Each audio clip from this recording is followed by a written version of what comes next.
দেশের সমস্ত প্রাথমিক শিক্ষকদের টেট পাস করতে হবে নির্দেশ দিল সর্বোচ্চ আদালত। 31শে অগস্ট 2028 মধ্যে সকলকে টেট পাস করতে হবে নির্দেশ দিলেন বিচারপতি দীপঙ্কর দত্ত। টেট পাস করার সময়সীমা বাড়ানো হলো 1 বছর। দেশের সমস্ত প্রাথমিক শিক্ষকদের টেট পাস করা বাধ্যতামূলক করা হচ্ছে, সুপ্রিম কোর্টের এমনটাই নির্দেশ। 31শে অগস্ট 2028 মধ্যে সকলকে টেট পাস করতে হবে নির্দেশ দিয়েছেন বিচারপতি দীপঙ্কর দত্ত। টেট পাস করার সময়সীমা 1 বছর বাড়ানো হলো।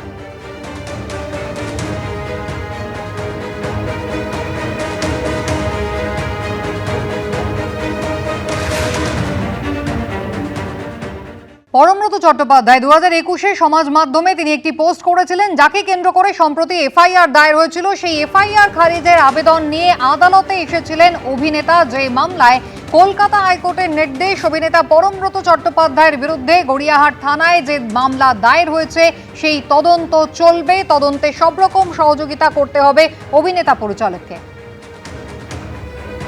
2021 সালে সমাজ মাধ্যমে পরমব্রত চট্টোপাধ্যায় একটি পোস্ট করেছিলেন, যার ভিত্তিতে গড়িয়াহাট থানায় এফআইআর দায়ের হয়েছিল। এফআইআর খারিজের আবেদন নিয়ে আদালতে এসেছিলেন অভিনেতা পরিচালক পরমব্রত চট্টোপাধ্যায়। সেই মামলায় কলকাতা হাইকোর্টের নির্দেশ, মামলার তদন্ত চলবে। গড়িয়াহাট থানায় যে দায়ের হয়েছে যে মামলা, সেই মামলার তদন্ত আপাতত চলবে এবং অভিনেতা পরিচালককে তদন্তে সব রকমের সহযোগিতা করতে হবে। সৌভিক মজুমদার আমাদের প্রতিনিধি রয়েছেন টেলিফোন লাইনে। সৌভিক, পরমব্রত চট্টোপাধ্যায় যে আবেদন করতে এসেছিলেন এফআইআর খারিজে, সেই আবেদন মান্যতা পেল না আদালতে। কলকাতা হাইকোর্টের পক্ষ থেকে কি নির্দেশ দেওয়া হলো? দেখো, একেবারে প্রাথমিক পর্যায়ে শুনানি আজকে হয়েছে, ফলে পূর্ণাঙ্গ শুনানি এখনো পর্যন্ত হয়নি। কিন্তু এই মামলার যে মূল আবেদন রয়েছে সেটা হলো যে এফআইআরটাকে খারিজ করা হোক। কিন্তু আপাতত আজকে অন্তর্বর্তীকালীন কোনো নির্দেশ যে এফআইআর খারিজ করা হলো বা এফআইআর এর উপর স্থগিতাদেশ দেওয়া হলো, সেই নির্দেশ আজকে দেওয়া হয়নি। বলা হয়েছে যে ইনভেস্টিগেশনের মতো করেই চলবে এবং তার পাশাপাশি পরমব্রত চট্টোপাধ্যায়কে এই মামলার ইনভেস্টিগেশনের ক্ষেত্রে সমস্ত রকমের সহযোগিতা করতে হবে, সেই নির্দেশ দেওয়া হয়েছে।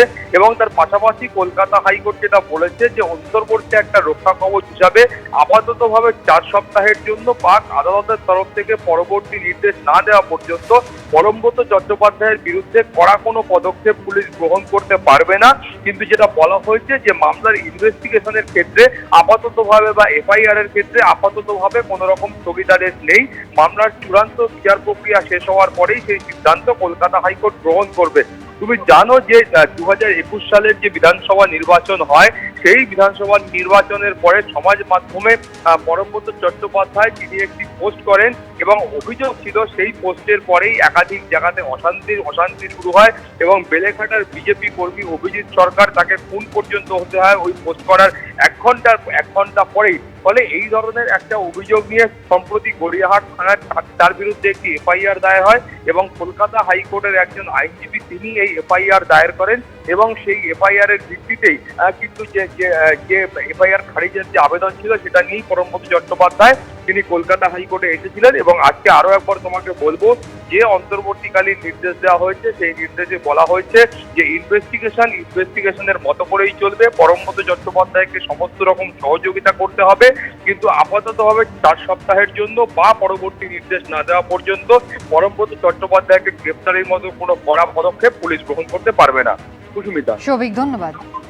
বিধানসভায় তৃণমূল বিধায়কদের সই বিতর্ক কাণ্ডে এবার বোলপুরের তৃণমূল বিধায়ক চন্দ্রনাথ সিনহার বাড়িতে গেল সিআইডি। গতকালই আপনারা দেখেছেন নয়না বন্দ্যোপাধ্যায় এবং বাহারুল ইসলামের বাড়িতে হ্যান্ডরাইটিং এক্সপার্টদের নিয়ে পৌঁছে গিয়েছিলেন অফিসাররা, আর আজকে সিআইডির আধিকারিকরা তাঁরা গেলেন বোলপুরের তৃণমূল বিধায়ক চন্দ্রনাথ সিনহার বাড়িতে।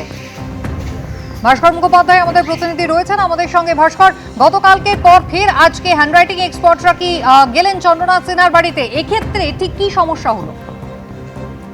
একদমই, দেখো যে সই বিতর্ক হয়েছে বিধানসভায়, সেই সই বিতর্কেরই তদন্তে আজকে গতকাল 4 সদস্যের একটি সিআইডি টিম আসে এবং তারা গতকাল 9টা থেকে বসেছিল চন্দ্রনাথ সিনহার বাড়িতে, কিন্তু চন্দ্রনাথ সিনহা সেই সময় ছিলেন না। পরবর্তী ক্ষেত্রে তিনি 9:30টার সময় ঢোকেন, তারপর তার সঙ্গে দেখা করে কিছুক্ষণ থেকে তারা চলে আসেন। আজ সকালে এই যারা তদন্ত করতে এসছেন অর্থাৎ সিআইডি সদস্যরা, তারা চন্দ্রনাথ সিনহা বোলপুরে যে বাড়ি রয়েছে সেই বাড়িতে যান, তার সঙ্গে দীর্ঘক্ষণ কথা বলেন এবং যেটা আমরা সূত্রে জানতে পারছি যে হ্যান্ডরাইটিং এক্সপার্ট যারা ছিলেন তাদেরকে সঙ্গে নিয়ে গেছিলেন, কারণ যে সই চন্দ্রনাথ সিনহার নামে করা হয়েছিল সেই সই আদৌ তার কিনা সেটা দেখা হচ্ছে খতিয়ে, এবং তার সঙ্গে কথা বলা হচ্ছে যে তিনি এই সই করেছেন কিনা বা তিনি সেই সময় সেখানে উপস্থিত ছিলেন কিনা, পুরো বিষয়টি তদন্ত করে দেখছে। প্রায় ঘন্টা দেড়েক থেকে দুয়েক এই তদন্ত চলে, তারপর তারা বেরিয়ে আসেন সিআইডি টিম, এবং এই বিষয়ে সিআইডি টিমকে তারা আমরা জিজ্ঞাসা করলে সেই বিষয়ে তারা কিছু মুখ খুলতে রাজি হননি। পরে চন্দ্রনাথ সিনহা জানান যে তার কাছে এসেছিলেন এবং নির্দিষ্ট কিছু প্রশ্ন ছিল, সেই প্রশ্নের উত্তর তিনি দিয়েছেন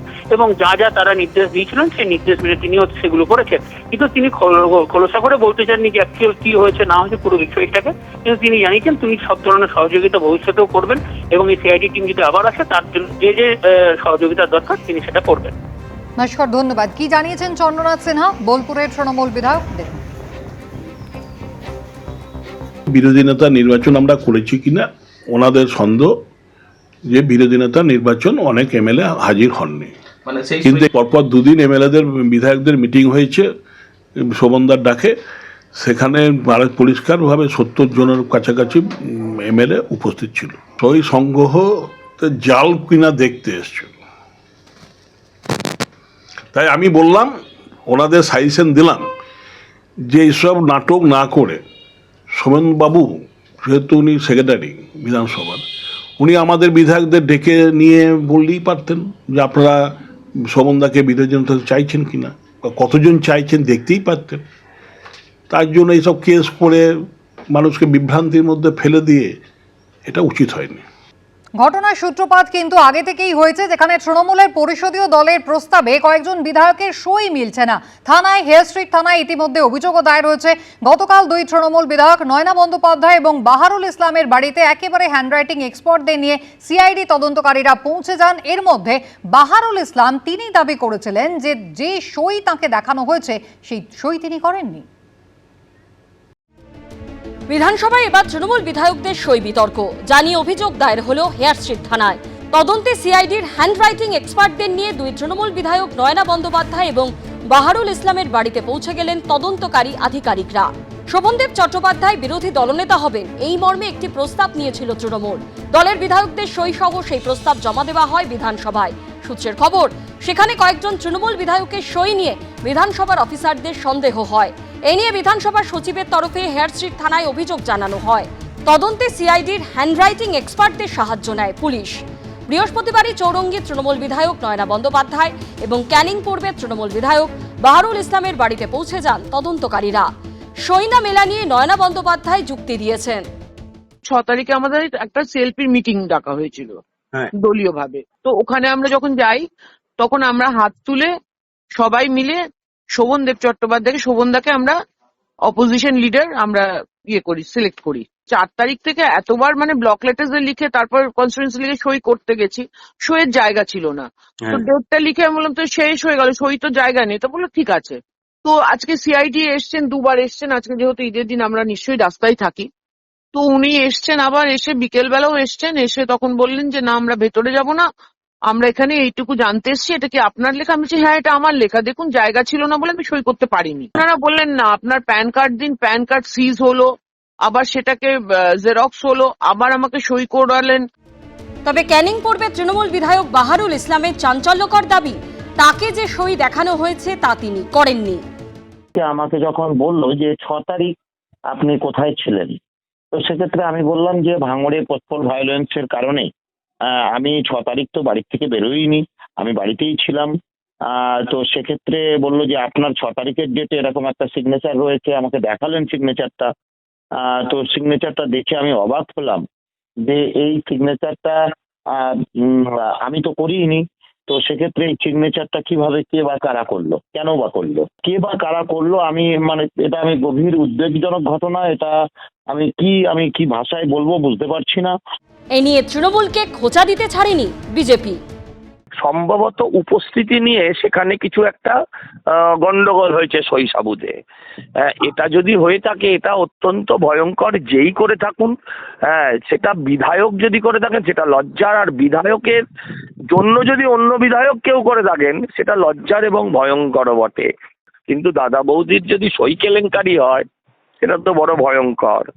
কিন্তু যখন সিআইডি গেছে, হ্যান্ডরাইটিং এক্সপার্ট দিয়ে একজন মাননীয় বিধায়কের বাড়িতে গেছে, তখন সেখানে কোনো না কোনো সমস্যা আছে। বেলেঘাটার তৃণমূল বিধায়ক কুণাল ঘোষের সঙ্গেও যোগাযোগ করেন তদন্তকারীরা। তিনি বাড়িতে না থাকায় তদন্তকারীদের পরে আসতে বলেন।